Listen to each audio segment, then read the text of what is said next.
Hello everyone, আসসালামু আলাইকুম। কেমন আছেন বন্ধুরা? আশা করি সবাই ভালো আছেন।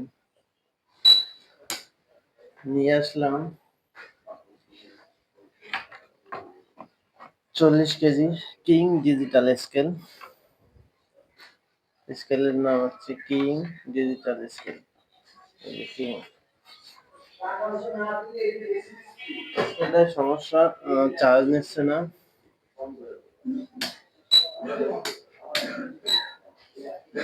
আমি চালু করলাম,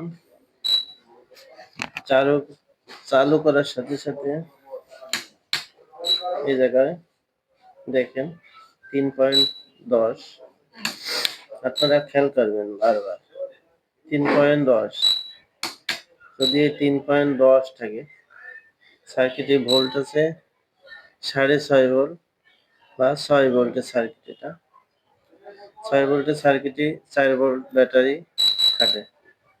কিন্তু এখানে বারবার যখন চালু করতেছি, চালু করার সাথে সাথে 3.11 আসছে বা 10 আসছে, তার মানে এই সার্কিটে কোনো ভোল্ট দিতে পারছে না, যার কারণে ব্যাটারিতে চার্জ থাকছে না। কারণ যতক্ষণ পর্যন্ত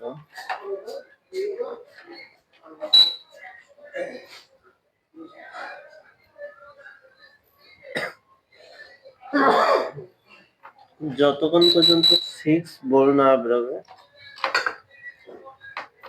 ততক্ষণ পর্যন্ত ব্যাটারিতে চার্জ থাকবে না।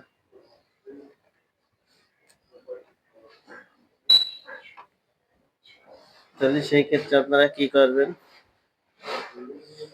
ভিডিওটা দেখে অবশ্যই একটু লাইক, কমেন্ট, শেয়ার করবেন, একটু সাবস্ক্রাইব করবেন। আমি ভিডিওতেই দেখাবো যে কোন পাসটা চেঞ্জ করলে অনেক সময় সমাধান হয়ে যায়, বা সার্কিট চেঞ্জ করতে হয় কিনা সেটাও আমি ভিডিওতে দেখাবো। এই যে এখানে আপনার আছে